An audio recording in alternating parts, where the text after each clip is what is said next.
నమస్కారం.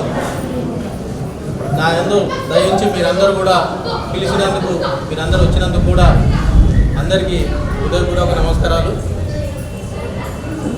నాకు మీ అందరూ సహకరించేది కూడా, మీ సహకరించే దాంతో నేను బయట తిరిగేదానికి ఉంటుంది. అలాగే మీ అందరూ నాకు సహకరిస్తున్నారు కాబట్టి అదే ధైర్యం ఉంది కాబట్టి నేను ఎన్ని రోజులు కూడా ఆలోచించి ఏం చేయాలని చెప్పి కూడా ఆలోచించి వార్డు సమస్య గురించి కాదు, నాకు వార్డులో మీరు అందరూ నాకు సహకరిస్తారు, నేను ఎక్కడున్నా ఏం చేస్తారు అనేది ఉంది. కానీ రాబోయే రోజులల్లో వార్డుని ఎట్లా ముందుకు తీసుకెళ్లాలా, నేను చెప్పినవి కానీ అన్ని కానీ ఎట్లా జనానికి ఇవ్వాలన్న ఉద్దేశంతో ఇన్ని రోజులు కూడా పెద్దోళ్ళందరితో కూడా చర్చించి, అలాగే పిల్లలతో కూడా చర్చించి ఏం చేయాలా ఏం పెట్టాలి అనేది కూడా చేశాము. ఇవాళ పిలిచిన దానికి కారణం ఏంటంటే అమ్మా, ఒక 3 నెలల క్రితం మున్సిపాలిటీలో చైర్మన్కి అవిశ్వాస తీర్మానం పెట్టాం. అవిశ్వాస తీర్మానం ఏంటంటే ఇప్పుడున్న చైర్మన్ని దింపి ఒక 4 సంవత్సరాల తర్వాత పెట్టాల్సి వస్తుంది. దాని గురించి మనం అవిశ్వాస తీర్మానం పెట్టాము. పెట్టిన దాంట్లో సందర్భంగా దాంట్లో మిగతా ఉన్న కౌన్సిలర్లను ఏదైతే బీఆర్ఎస్ పార్టీ నుంచి వచ్చే కౌన్సిలర్లు అందరూ కూడా మాకు కొంచెం తేడా జరిగి ఎట్లా ఏందన్న చెప్పేసి మేము ఒక 22 మంది మేము పక్కకున్నాం. మొత్తం మనకు ఓట్లు వేయాలంటే 25 మంది ఓట్లు వేయాల్సి వస్తుంది. మేము 22 మంది మేమందరం ఒక దగ్గర ఉన్నాం. ఇంకా 3 కౌన్సిలర్లు మనకు కావాల్సి వచ్చి ఏదైతే సిపిఐ కౌన్సిలర్లు మనకు సపోర్ట్ చేస్తే మనం గెలుస్తామన్న ఉద్దేశంతో ఆ రోజు మిగతా 22 మంది కౌన్సిలర్లను కూడా మాట్లాడుకొని ఒక దగ్గర కూర్చొని అన్ని చర్చించుకున్న తర్వాత మనం ఏదైతే సిపిఐతో సపోర్ట్ చేయాలంటామో, ఉప ముఖ్యమంత్రి బట్టి విక్రమార్క ఉన్నాడు, తుమ్మల నాగేశ్వరరావు గారు, శ్రీనివాస్ రెడ్డి గారితో ఉన్నారు కదా, వెళ్ళి కలుద్దామని చెప్పి మిగతా కౌన్సిలర్ అందరూ కూడా చెప్పడం జరిగిన సందర్భంలో ఆ రోజున ఏదైతే పొంగులేటి శ్రీనివాస్ రెడ్డి గారు వాళ్ళ అమ్మాయి మ్యారేజ్ ఉండడు, అతను లేకపోవడం, తర్వాత తుమ్మల గారును బట్టి విక్రమార్క గారితో మాట్లాడి సపోర్ట్ చేస్తామని చెప్పంటే ఏదైతే 23 మంది కౌన్సిలర్లు ఉన్నారో దాంట్లో 15 మంది కౌన్సిలర్లు కూడా ఆ బట్టి విక్రమార్క గారు ఏం చేశారంటే, మీరు కాంగ్రెస్ పార్టీలోకి వస్తే మేము మీకు సపోర్ట్ చేస్తాం, కౌన్సిలర్లకి సిపిఐకి చెప్పి మేము సపోర్ట్ చేస్తామని చెప్పి ఆ రోజు ఉప ముఖ్యమంత్రి బట్టి విక్రమార్క గారు చెప్పారు. అయితే అక్కడే ఉట్టిగా వెళ్ళి మాట్లాడదాం అనుకున్న క్రమంలో మన బట్టి గారు ఏం చేశారంటే, లేదు మీ పార్టీ జాయిన్ కావాలంటే అక్కడే దందమ్మని చెప్పేసి 14 మందికి కూడా కండవాలు కప్పు జరిగింది. ఆ రోజు నుంచి తిరిగాము, పెట్టాము. ఏదైతే దాంట్లో లాస్ట్ వరకు కూడా బట్టి విక్రమ మనకు సపోర్ట్ చేశాడు. రేవంత్ రెడ్డి గారి దగ్గర కూడా మమ్మల్ని తీసుకెళ్ళాడు.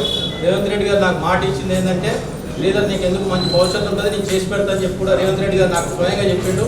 లేదు బట్టి విక్రమార్ గారు తీసుకెళ్ళి నాకు పరిచయం చేయించాడు. చేయించిన తర్వాత సరే అని చెప్పి ఆ నమ్మకంతో మేము ఉండి ముందుకెళ్ళాం. లాస్ట్ మినిట్లో ఏమైందంటే, ఏదైతే ఇండిపెండెంట్గా ఒక 2 కౌన్సిలర్లు ఉన్నారో వాళ్ళు కూడా మన దగ్గరే ఉండే, వాళ్ళు ఎక్కువ డబ్బులకు ఆశించి మనం ఇచ్చే డబ్బులు కాకుండా ఇంకా ఎక్కువ డబ్బులు ఇస్తా అనేసరికి మనకు తెలియకుండా ఒక ఆడమ్మాయి కౌన్సిలర్ వెళ్ళేసేసి సంతకం పెట్టడం వల్ల ఆ యొక్క చైర్మన్ది వీగిపోవడం జరిగింది. ఆ వీగిపోవడం వల్ల అట్లనే అప్పటి నుంచి కూడా సైలెంట్గా అప్పుడు మన బట్టి విక్రమార్క ఏదైతే మనకు కండువా కాంగ్రెస్ పార్టీలో జాయిన్ చేశాడో అప్పటి నుంచి కూడా నేను సైలెంట్గా ఉండి ఏ పార్టీలోకి పోకుండా, అటు కాంగ్రెస్ పార్టీలోకి పోకుండా ఇటు బీఆర్ఎస్ పార్టీలోకి పోకుండా సైలెంట్గా ఉండి, వాళ్ళు మనకు కొంతమందికి తెలుసు కొంతమందికి తెలియదు ఏరారు నేను కాంగ్రెస్ పార్టీలో జాయిన్ అయినట్టు. అట్లా ఏంది చేద్దాంలే అని చెప్పి ఉన్నాం. అదే క్రమంలో బీఆర్ఎస్ పార్టీ నుంచి కూడా మనకు పెద్దలు మనకు ఆహ్వానిస్తే, లేదు ఆలోచన ఉంది, పెద్దలందరితో నిర్ణయించుకొని నేను నిర్ణయం తీసుకుంటా అని చెప్పి కూడా మొన్న కేసీఆర్ వచ్చినప్పుడు కూడా రండి మొత్తం జనాన్ని తీసుకురావాలంటే లేదు నేను రాను, తర్వాత కానివ్వండి మీరు ఎవరైనా వస్తే తీసుకెళ్ళండి అని కూడా చెప్పినాం. అదేవిధంగా వాళ్ళు కూడా ఇప్పటికి కూడా ఇవాళ ఉదయం కూడా చేశారు. నేను ఆలోచించుకొని చెప్పుకుంటున్నాను. సరే పెద్దల మన ఏదైతే యూత్ ఉందో పెద్దలకు అందరికి కూడా మాట్లాడి ఇట్లా ఉండి ఏం చేద్దామని వాళ్ళు చెప్పింది ఏంటంటే, ఉన్నది కదా ఇంకా 8 నెలలు, ఇంకో 6-7 నెలలు నువ్వే కౌన్సిలర్ ఉంటావు కదా, మన ఎలక్షన్ తర్వాత కానీ ఈ 6-7 నెలలు జనానికి పనిచేయాలంటే మనం దాంట్లో ఉంటే జనానికి న్యాయం చేయగలుగుతాం. దయచేసి నువ్వు వేరే ఆలోచన పెట్టుకోకు, ఎట్లాగో దీంట్లో జాయిన్ అయినావు కదా, జాయిన్ అయినందుకు మనం జనానికి పనిచేయాలంటే కాంగ్రెస్ పార్టీలో ఉంటే వాళ్ళకి మనం న్యాయం చేస్తాం, దయచేసి నువ్వు దీంట్లోనే కంటిన్యూగా అని చెప్పి కూడా ఇవాళ మధ్యాహ్నం వరకు కూడా అందరితో చర్చించి పెట్టడం జరిగింది. రెడ్డి గారిని ఎంపీ అభ్యర్థిగా అర్థం గుర్తుపై ఓటేసి మన అందరి వార్డు నుంచి కూడా ఎక్కువ మెజార్టీ తెప్పించాలని చెప్పి కూడా దయచేసి మిమ్మల్ని అందరినీ కూడా కోరుకుంటున్నాను.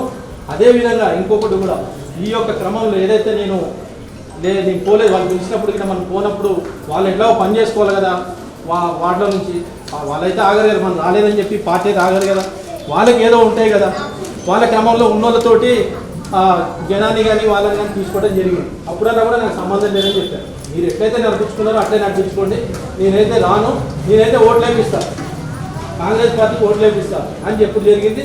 రేపు ఏదైతే ఈ క్రమంలో ఎలక్షన్లో వచ్చే విధంగా బూత్ల వైజ్, ఇంతకుముందు వార్డు వైజ్ ఏమో నేను మొత్తం ఇంతకుముందు ఉన్నప్పుడు నేను ఏం చేసేటండి బూత్ల వైజ్ నేను మాట్లాడడం కాదు. ఈ విధంగా నా వార్డులో 1200 మంది 1300 మంది ఉంటారు, వాళ్ళకి నేను అందరికీ చేయాల్సిందని చెప్పి కూడా గొడవపడి నేను తీసుకొచ్చుకున్నట్టు ఏది నేనున్నప్పుడు.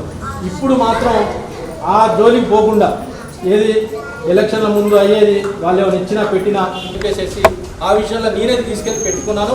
అంటే జనానికి కొంతమందికి తెలుసు, కొంతమంది తెలియదమ్మా అక్కడ ఏం జరుగుతుంది, ఏమి ఇస్తున్నారు పెడుతున్నారని. రేపు ఈ దీంట్లో మొన్న ఏమైందంటే రేవంత్ రెడ్డి గారి ప్రోగ్రామ్ అయింది, అప్పుడు జనానికి డబ్బులు ఇచ్చారు, ఎన్ని ఇచ్చారో మనకు తెలియదని. ఇచ్చారో తీసుకెళ్తే నాకు సంబంధం లేదని చెప్పాము, తీసుకెళ్లారు, జనాలు వచ్చారు, మీటింగ్ అయిపోయింది. తర్వాత రేపు రాబోయే రోజులలో కూడా ఏమైనా ఇచ్చినా కూడా నేను ముట్టుకోదలుచుకోలేదు ఫస్ట్. అంటే రేపు శ్రీధర్ అన్న కాంగ్రెస్ పార్టీ కదా, శ్రీధర్ అన్న వస్తాడని చెప్పి నా మీద నమ్మకం పెట్టుకుంటుంది. అంటే వేరే తప్పుగా అర్థం చేసుకోకుండా అది ఏమైనా ఉంటే వాళ్ళు పెద్దలు నిర్ణయించినట్టు ఎవరైతే చేస్తారో నేనైతే ముట్టుకోనని చెప్పాను. నేను ఆ విషయాల్లో పోను, ఇంటింటికి వెళ్తా, ప్రచారం చేస్తా, నా ఉన్నోళ్ళతో వాళ్ళకి దండం పెట్టైనా కాంగ్రెస్ గుర్తుకి అస్సం గుర్తుకు ఓటు వేయించి నా వాటిలో మెజార్టీ తీసుకొచ్చి ఇస్తాను. లాస్ట్ టైం లెక్క జరగదు అని చెప్పి నేను చెప్పేటోళ్ళకి చెప్పుడు జరిగింది.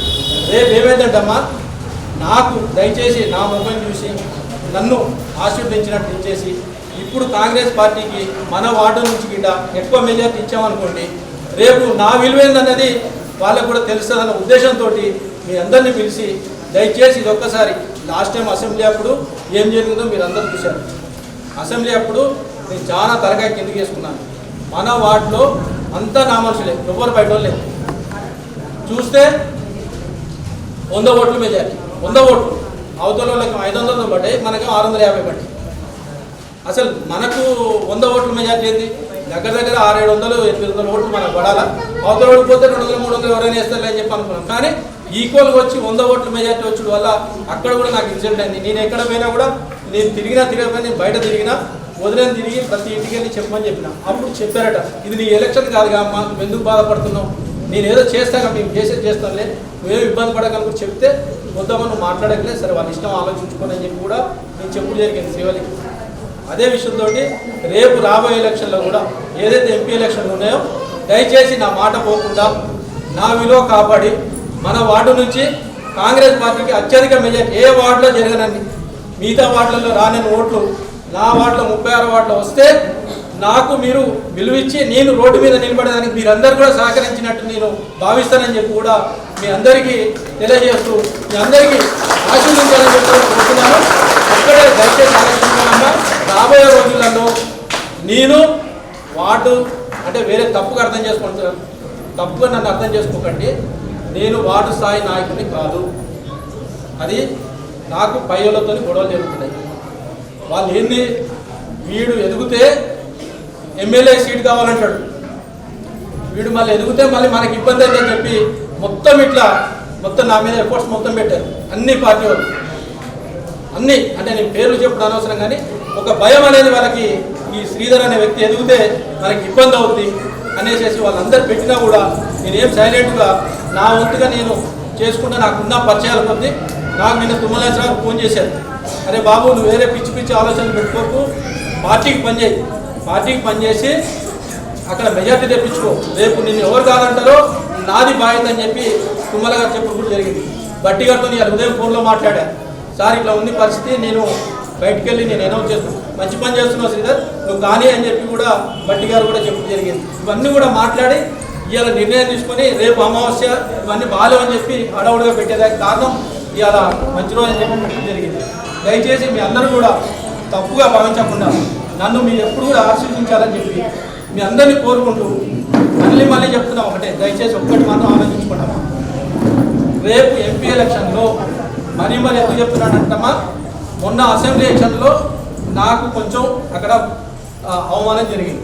అంటే నీ వార్డు మొత్తం వన్ సైడ్ అన్నావు కదా, నీ వార్డు మొత్తం చేసి అన్నారు కదా అంటే, లేదండి చేసి అక్కడ ఏం జరిగిందో అయిపోయింది లేండి, దాని గురించి ఎందుకులే అని చెప్పి నేను సమాధానం చెప్పుకోవటం అయింది. ఈ ఎలక్షన్లకు మాత్రం దయచేసి మీరందరూ నాకు సహకరించి నేను మళ్ళీ రోడ్డు మీద మీ అందరి సహకారంతో నాయకులతో గొడవపడి మంచి స్థాయిలో ఉండాలంటే రేపు ఎంపీ ఎలక్షన్లకి మన వార్డు నుంచి అత్యధిక మెజార్టీ, ఏ వార్డులో రాని మెజార్టీ మనం హస్తం గుర్తుపై ఓటేసి ఎంపీ గారిని మనం ఎక్కువ మెజార్టీతో మన వార్డు నుంచి ఇస్తే నాకు విలువ గౌరవం పెరుగుతుంది. అందరు దయచేసి ఇది ఒక్కటి మాత్రం మనసులో పెట్టుకొని నాకు మీరందరూ ఆశీర్వదించాలనుకుంటున్నాను.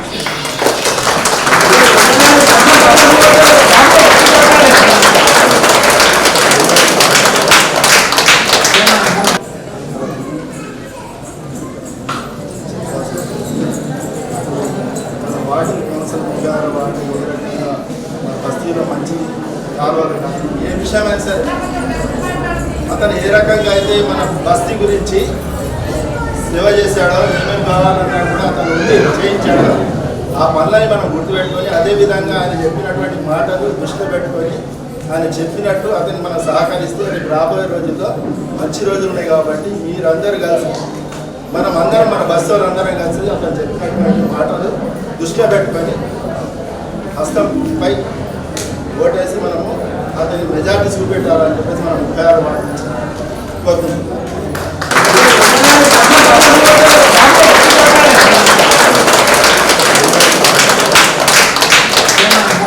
అంటున్నాం మీకు అత్యధిక మెజార్టీ మనం చూపించి రేపేంట్లో మనం శ్రీధర్ గారిని అడగవచ్చు అని కోరుకునేది ఒకటే.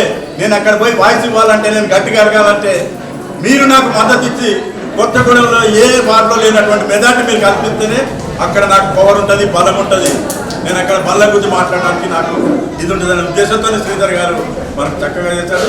ఆయనే ఎక్కడ ఉన్నా మన బస్తీ ప్రజలు మేలు కోరటాలనే ఉద్దేశం నాకు ముఖ్యంగా ఉంది. పక్కవని కాబట్టి అన్ని గమనిస్తుంటాయి కాబట్టి శ్రీధర్ గారిని కూడా కాస్త జాగ్రత్తగా ఆలోచించి అడుగులు వేస్తూ ప్రజలందరికీ కూడా ఇదే విధంగా అందరికీ మంచి పనులు చేయాలని కోరుకుంటున్నాం. కౌన్సిలర్ శ్రీవల్లి గారికి, అలాగే వారి శ్రీవారైనటువంటి శ్రీధర్ గారికి, మిగతా పెద్దలందరికీ, మన బస్తీ ప్రజలందరికీ కూడా ముఖ్యంగా ఏంటంటే మన వార్డు మెజార్టీ ప్రతిసారి కూడా ఆమె 2 సార్లు మన వార్డు ఫస్ట్ మెజార్టీలో, అదేవిధంగా ఈ పార్టీకి వచ్చినప్పుడు కూడా అంతకంటే ఇంకా ఎక్కువ మెజార్టీ వచ్చి మనం శ్రీధర్ గారికి తడాకా ఏంటో చూపించాలనే ఉద్దేశంతో మీ అందరినీ పెద్ద మనసుతో పెద్ద వయసుతో మీ అందరినీ మరీ కోరుకుంటున్నాను. వారికి మంచి మద్దతు ఇచ్చి అధిక మెజార్టీ చూపించి ఆయన వాయిస్ అక్కడ ఢిల్లీ వరకు వినిపించేటట్టు చేయాలని మీకు మరీ కోరుకుంటూ నేను